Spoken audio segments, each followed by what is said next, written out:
Hello students, आज की इस वीडियो में मैं कक्षा 10वीं वाले विद्यार्थियों को विज्ञान सब्जेक्ट के वार्षिक पेपर में 6 नंबर में आने वाले प्रश्नों को बताने वाला हूं।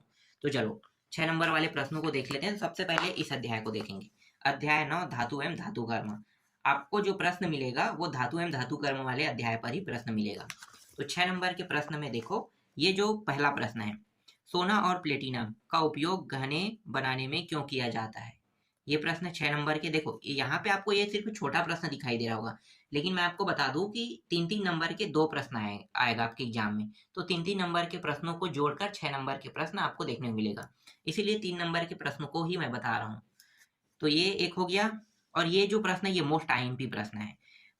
तो इन अभिक्रियाओं के लिए समीकरण लिखे।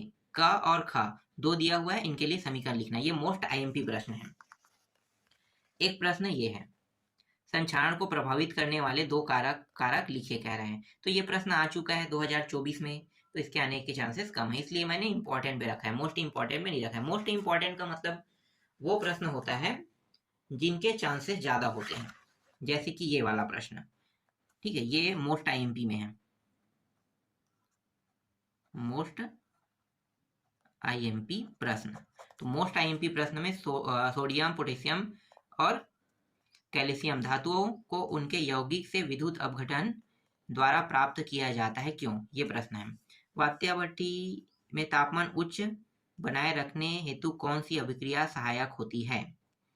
ये प्रश्न लोहे से है। देखो ये दोनों प्रश्न 6-6 नंबर का, इसको ले लेते हैं, छोड़ेंगे नहीं। ठीक है, ये दोनों जो जो प्रश्न है वो 6-6 नंबर के, इन दोनों को ले लेते हैं। ये मोस्ट इंपॉर्टेंट में नहीं है, बस मैंने 6-6 नंबर में मोस्ट इंपॉर्टेंट प्रश्नों में रखा है। मोस्ट इंपॉर्टेंट मतलब जो आने वाले हैं उसको हम कहते हैं, जिसके संभावना ज्यादा है। देखो जैसे कि हवा में खुला छोड़ने पर धातुओं की चमक कम क्यों हो जाती है, ये मोस्ट आईएमपी प्रश्न है। तो ये प्रश्न बहुत ज्यादा इंपॉर्टेंट है, इसको आपको अच्छे से देखना है। और देखो 3-3 नंबर के ही प्रश्न बता रहा हूँ, 3-3 नंबर के 2 प्रश्न मिलके 6 नंबर का प्रश्न बनेगा। अगला है 6 नंबर में, लेड, मैग्नीशियम, एल्यूमिनियम दिया हुआ है। कैल्शियम, लिथियम, एल्यूमिनियम का संतुलित समीकरण, रासायनिक समीकरण लिखे कह रहा है। ये भी मोस्ट आईएमपी है, मोस्ट आईएमपी प्रश्न। यहाँ पे कैल्शियम, लिथियम, एल्यूमिनियम नहीं दिया था, मुझे यहाँ पे ऐड करना पड़ा।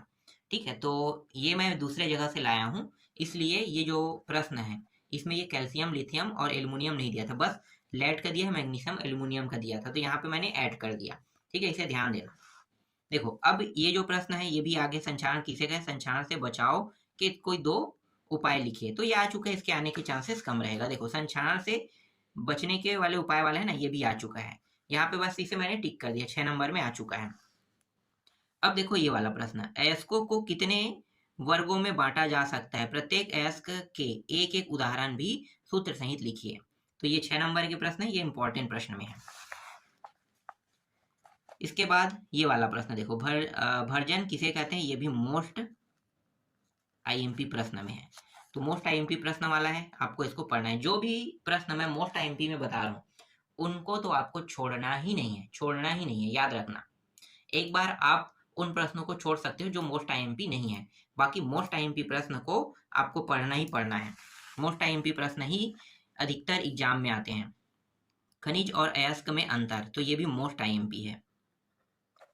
ठीक है, मोस्ट आईएमपी, इनमें अंतर पूछेगा जो 3-3 प्रश्न के रूप में, मतलब 3-3 ही बताना है आपको अंतर। देखो ये भी मोस्ट आईएमपी है। सक्रियता श्रेणी की परिभाषा लिखकर एक सर्वाधिक सक्रिय एवं एक सबसे कम संयुक्त धातु का नाम लिखिए। मोस्ट आईएमपी प्रश्न। मोस्ट आईएमपी प्रश्न भर्जन एवं निष्पादन में अंतर कह रहा है, ये भी मोस्ट आईएमपी है। ठीक है, इसको भी मोस्ट आईएमपी प्रश्न में ले लेते हैं।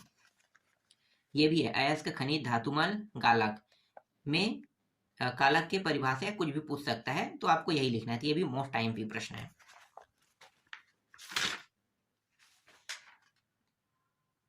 इसके बाद मोस्ट आईएमपी में बस इतना ही तो दिखाई दे रहा है मोस्ट आईएमपी में, बाकी ऐसे प्रश्न बहुत कम आते हैं। देखो संतुलित कीजिए कह के है यहाँ पे प्रश्न, इनके चांसेस थोड़ा सा कम रहेगा। ये वाला छोड़ दो इसको। धात्विक ऑक्साइड से धातुमल के अपचयन की रासायनिक प्रक्रिया समझाइए। ये चलो छोड़ो इसको। छोड़ देते हैं, सीधा यहाँ पे आते हैं। मिश्र धातु किसे कहते हैं? 3 मिश्र धातुओं के नाम अयस्क व उपयोग लिखिए। ये मोस्ट आईएमपी है, ठीक है, ये भी मोस्ट आईएमपी प्रश्न है। अब देखो ये वाला प्रश्न, अयस्कों के सांद्रण की निम्नलिखित विधियों को समझाइए। तो देखो हर एक विधि को आपको अलग अलग याद रखना है। जैसे कि ये प्रश्न, ये और ये 3-3 नंबर के हैं, तीनों 3, 6, 3, 3, 9। तो इनमें से कोई एक ही उठाएगा, या तो झाग उत्प्लावन विधि को बताने के लिए कहेगा, चुंबकीय पृथक्करण विधि या गुरुत्वीय पृथक्करण विधि को कहेगा। तो तीनों को अलग अलग देखना है, और ये 3-3 नंबर के प्रश्न है ये भी। इसके बाद देखो यहाँ भी वैसा ही है, ये वाला हेमेटाइट से लोहे के निष्कर्षण को निम्नलिखित पदों के आधार पर लिखिए। तो अयस्क की सांद्रण पूछ सकता है, वात्या भट्टी का नामांकित या वात्या भट्टी के बारे में पूछ सकता है, ऑक्साइड का धातु में अपचयन पूछ सकता है। ये सिर्फ इंपॉर्टेंट है, मैं मोस्ट इंपॉर्टेंट में ये नहीं दे रहा हूँ, ठीक है, ये सिर्फ इंपॉर्टेंट है, ले लो, ये सिर्फ इंपॉर्टेंट पे रहेगा। हाँ, इसके बाद देखो जंक लगने वाला मैंने कहा था ना, तो जंक लगने वाला भी इंपॉर्टेंट पे ही लेना है। जंक लगने के विद्युत रासायनिक समीकरण को समझाइए, ये सिर्फ इंपॉर्टेंट है। और हाँ, ये जो जंक लगने से संबंधित है ना, नमी ऑक्सीजन दोनों की आवश्यकता क्रियाकलाप द्वारा समझाइए कह रहा है। और ये गैल्वेनाइज लोहे पर किस धातु की परत चढ़ाते हैं, तो ये सब चीज पूछा जाता है। ये जो है ये इंपॉर्टेंट है, तो इसे मैं मोस्ट आईएमपी में ले रहा हूँ, ठीक है, ये मोस्ट आईएमपी है। बस इसमें इतना ही प्रश्न पढ़ना है, और दो प्रश्न आएगा, तो दो प्रश्न मिलके एक प्रश्न, मतलब अ और ब, मतलब क और ख कह सकते हो, अब मत कहो, क ख कहो। तो क ख मिलके 3-3 नंबर में 2 प्रश्न आपको देखने को मिलेगा। चलो अब आगे देखते हैं अगला अध्याय। ये है अधातु का रसायन, ठीक है, अध्याय 11 में अधातु का रसायन। यहाँ से 3-3 नंबर के भी 2 प्रश्न मिलके 6 नंबर के प्रश्न आपको देखने को मिलेगा। तो 3-3 नंबर वाले प्रश्न में जो इम्पोर्टेंट है, जो आएगा वही देखेंगे, जो आएगा वही उसी को देखेंगे। तो देखो नाइट्रोजन, हाइड्रोजन तथा ऑक्सीजन में से किन्हीं दो के बनाने की प्रयोगशाला विधि का केवल रासायनिक समीकरण लिखिए। तो ये मोस्ट आईएमपी है, ठीक है, मोस्ट आईएमपी प्रश्न। इसके बाद उपधातु किसे कहते हैं, ये भी मोस्ट आईएमपी है, ठीक है, इसको पूरा देख लेना, उदाहरण सहित बताना है। ये सिर्फ इंपॉर्टेंट प्रश्न है, इसको मोस्ट आईएमपी के रूप में नहीं देखेंगे।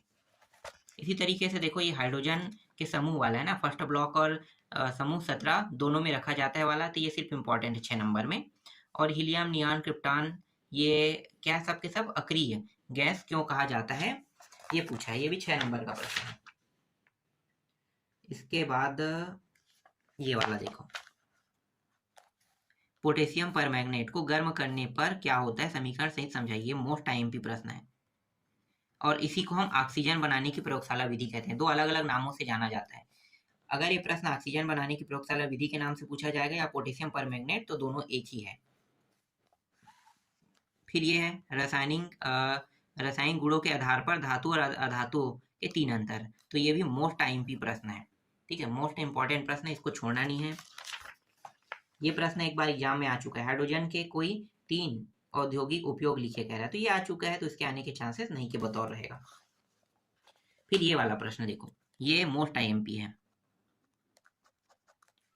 हाइड्रोजन गैस से भरा गुब्बारा उड़ता है ना, हाइड्रोजन से भरे गैस जार के मुंह के समीप जलती तीली ले जाने पर पाप की आवाज होती है, तो ये मोस्ट आईएमपी प्रश्न है। इसी तरीके से मोस्ट आईएमपी प्रश्न में ये है, मोस्ट आईएमपी नाइट्रोजन के 3 औद्योगिक उपयोग लिखिए कह रहे हैं, और ये ऑक्सीजन के 3 औद्योगिक उपयोग भी लिखे गए, ये भी मोस्ट आईएमपी प्रश्न है। और है क्या इसमें, एक आध प्रश्न होगा, एक आध 2 प्रश्न और नहीं है। देखो धातु और अधातु के फिर से पूछा है, लेकिन इस बार भौतिक गुण कह रहे हैं, तो भौतिक गुण वाला भी मोस्ट आईएमपी होगा, ठीक है, रासायनिक गुण के आधार पर भी प्रश्न पूछ सकता है और भौतिक गुण के आधार पर भी प्रश्न पूछ सकते हैं। बस आपको 3 ही याद करना है, क्योंकि 6 नंबर का है, तो डायरेक्ट 6 टॉपिक आपको याद नहीं करना है, 3 टॉपिक याद करना है, अ और ब करके 2 प्रश्न आपको देखने को मिलेगा। और ये वाला प्रश्न भी देख लो, ये भी मोस्ट आईएमपी में है। नाइट्रोजन बनाने की प्रयोगशाला विधि का अग्र बिंदुओं में वर्णन कीजिए, बस इतना ही इसमें देखना था। यह अध्याय भी कंप्लीट हो गया।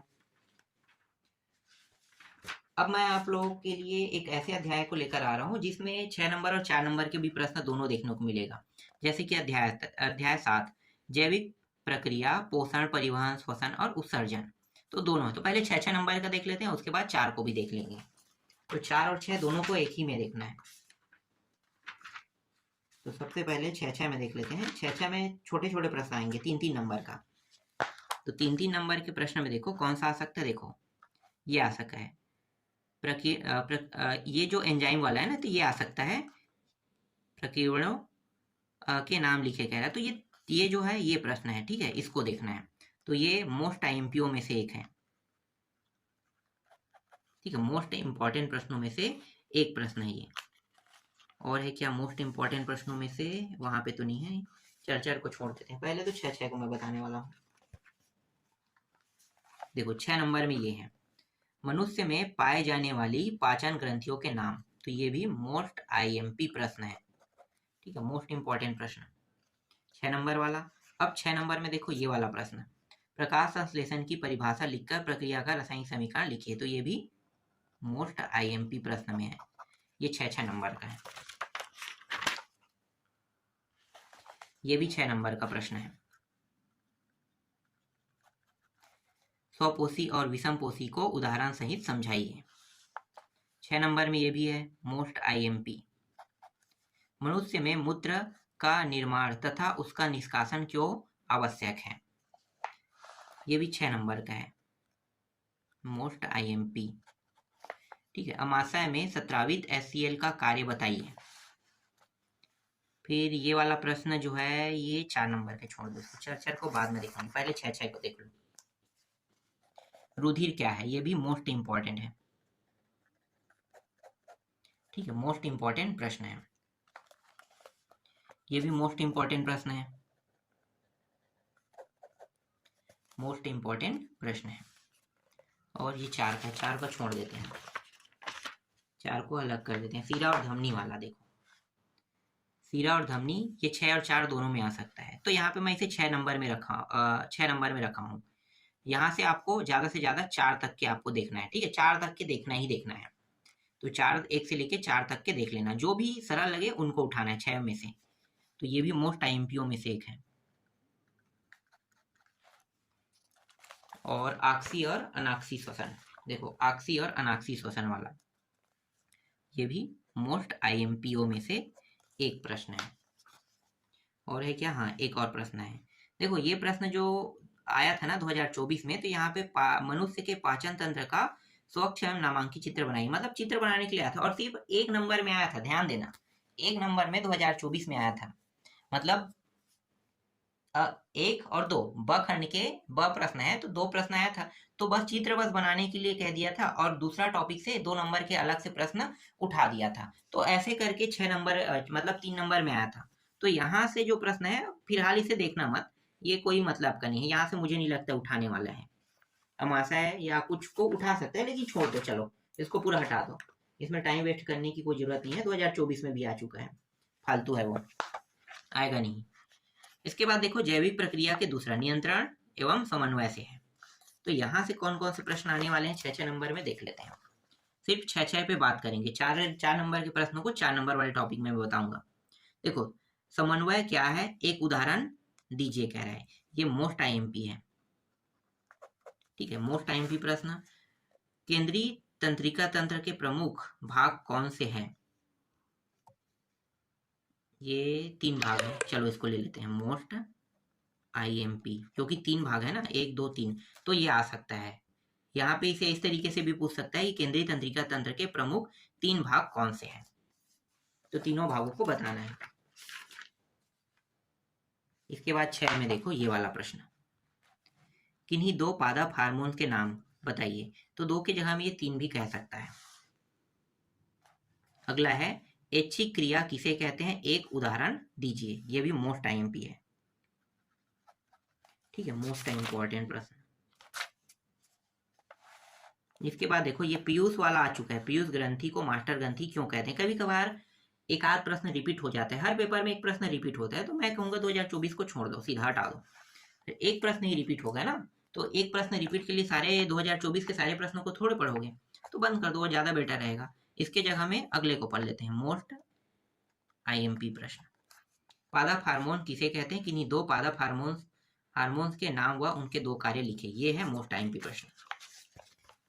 अगला है मोस्ट आईएमपीओ में ये वाला, मनुष्य में किन्हीं 3 अंतःस्रावियों द्वारा स्रावित हार्मोन्स के कार्य लिखे। ये भी मोस्ट। अगला है हमारे शरीर में होने वाली, नहीं ये प्रश्न तो 4 नंबर वाला है, छोड़ो,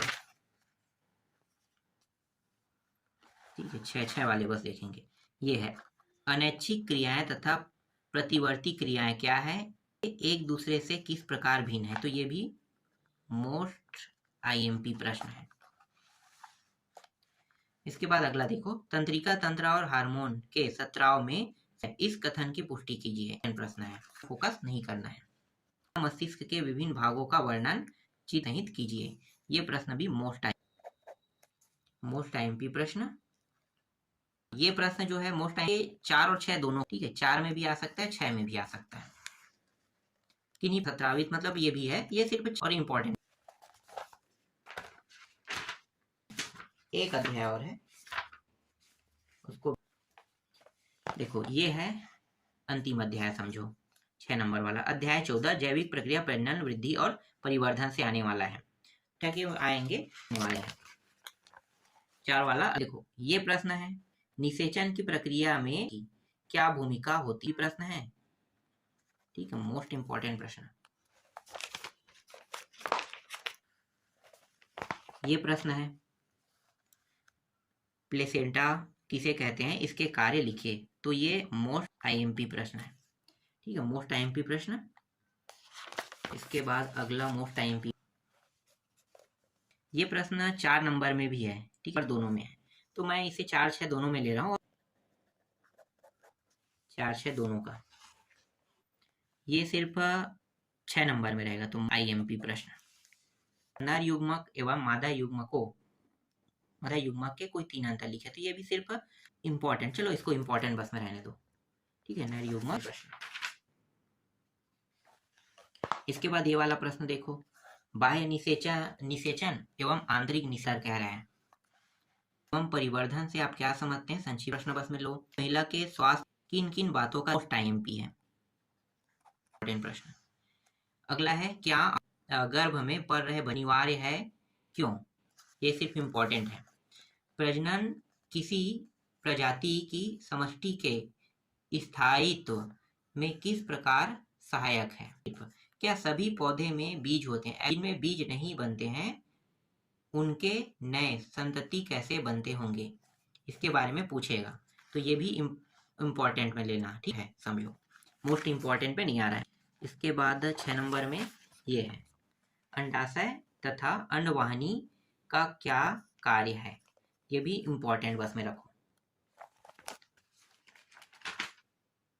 और प्रश्न है, कितने प्रश्नों को बताया वो सब आपको देख के जाना है। जब आप इन सारे प्रश्नों को पढ़ लोगे तो आपको पूरे में पूरे, जैसे 6 नंबर का 2 प्रश्न आएगा ना, तो पूरा नंबर आपको मिल जाएगा। तो जो मैं बता रहा हूँ उनको आपको पढ़ के जाना ही जाना है। फिर 5 का बताऊंगा, फिर 4 का बताऊंगा, फिर 3 2 1 इस तरीके से अलग अलग करते आऊंगा। ये बहुत जल्दी खत्म हो जाएगा 25 तारीख, और बाकी